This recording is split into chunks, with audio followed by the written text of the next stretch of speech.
EMF and internal resistance practice question part 2. This is the question 8. Okay.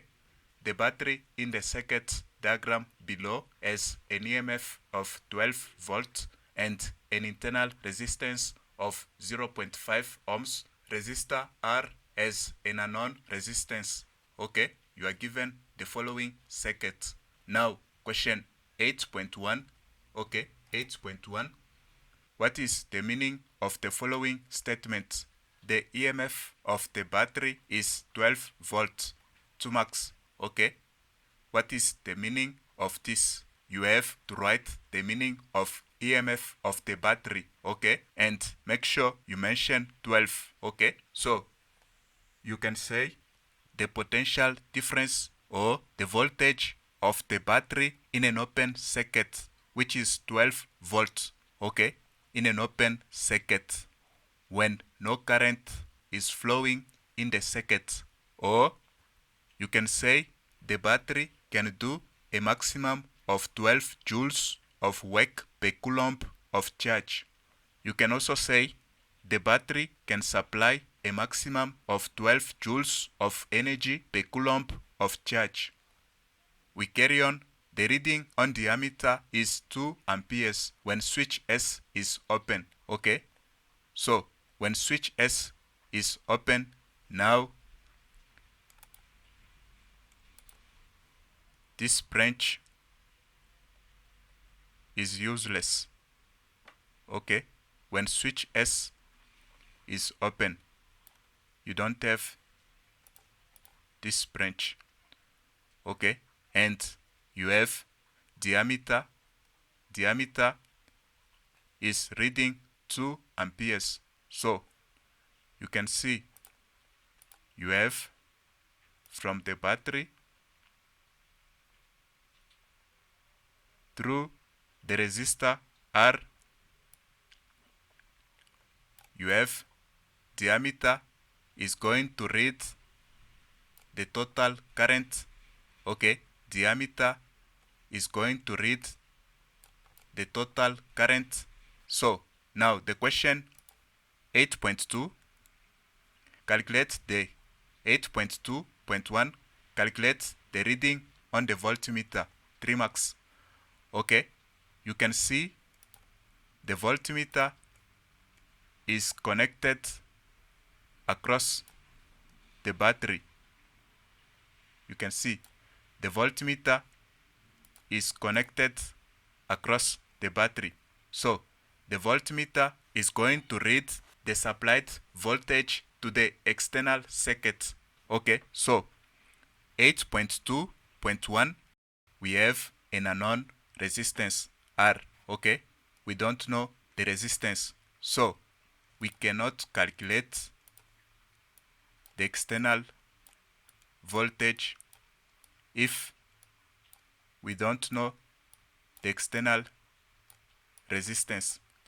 Okay, we only know the current, we don't know the external resistance. Okay, we don't know the external resistance, so we cannot calculate the external voltage because we don't know the external resistance.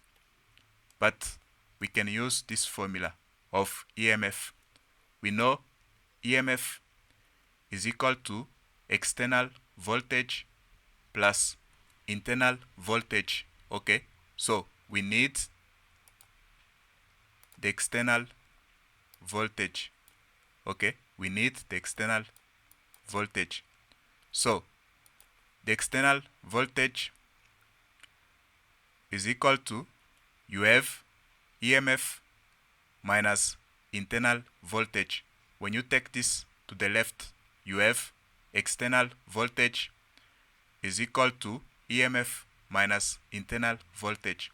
So EMF minus internal voltage, external voltage is equal to EMF minus internal voltage. You are going to have current times internal resistance. Okay, current times internal resistance.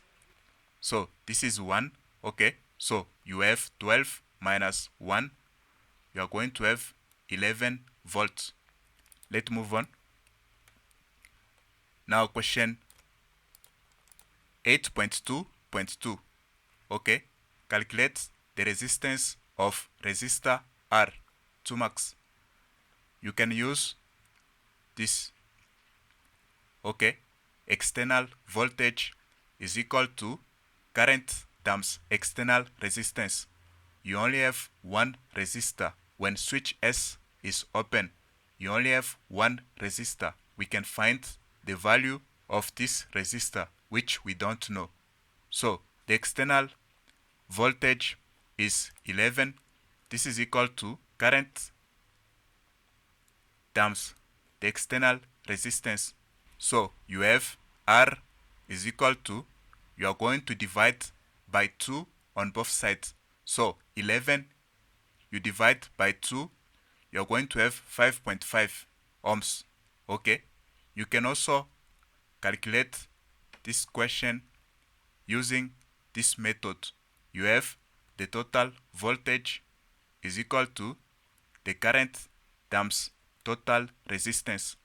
Okay, so total voltage, you have 12 volts.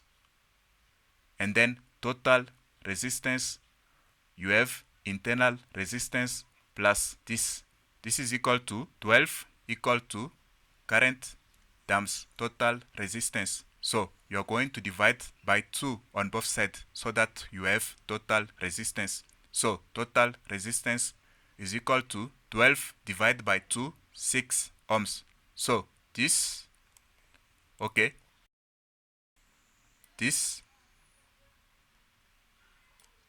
includes this and this. Okay, so you only need this. So to find this, you are going to subtract from this. Okay, you are going to subtract this. Okay, 6 minus 0.5, you have 5.5 ohms. Okay, now switch S is now closed. Okay, switch S is now closed. Okay, so now 8.3, how does this change affect the reading on the voltmeter? Choose from increases, decreases, or remains the same. Explain the answer for max.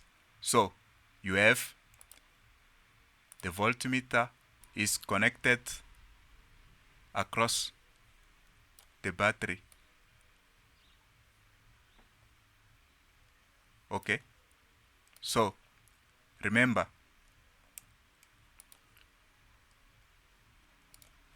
the external voltage, okay, external voltage, okay, the external voltage, this is going to read the external voltage, the voltage supplied to the external circuit, okay, when you have the current flowing in the circuit. So the external voltage, okay, the external voltage is equal to current times external resistance. Okay, external resistance. Okay, I hope you can see. So when you are adding another branch, okay, when you close the switch, you are adding another branch, okay, in parallel. So in parallel, you are decreasing total resistance. In series, you are increasing total resistance. So this is going to decrease, and the external voltage depends largely on the external resistance. Okay, so this is also going to decrease because of this. So you have V, the change to V will be decrease. Now explain. Okay, you have to mention total external resistance and current. Okay, you have the total resistance decreases. Okay, decreases because you are connecting in parallel, not in series. In series, you are going to increase. This is another branch. You are connecting another branch. You are creating a parallel circuit. So the resistance is going to decrease and the current will always do the opposite of the resistance. Okay, so when the resistance decreases, the current increases. Okay, always the opposite of this. Okay, so you carry on. Now you are going to mention the external voltage. Okay, so the external voltage is going to decrease because the external voltage depends largely on the external resistance. Okay, while the internal voltage increases. Okay, the internal voltage will always do the opposite of the external voltage. Okay, so when the external voltage decreases, the internal voltage increases. Okay, you also have to mention EMF and internal resistance. So EMF and internal resistance will always stay constant. Okay, so we are done.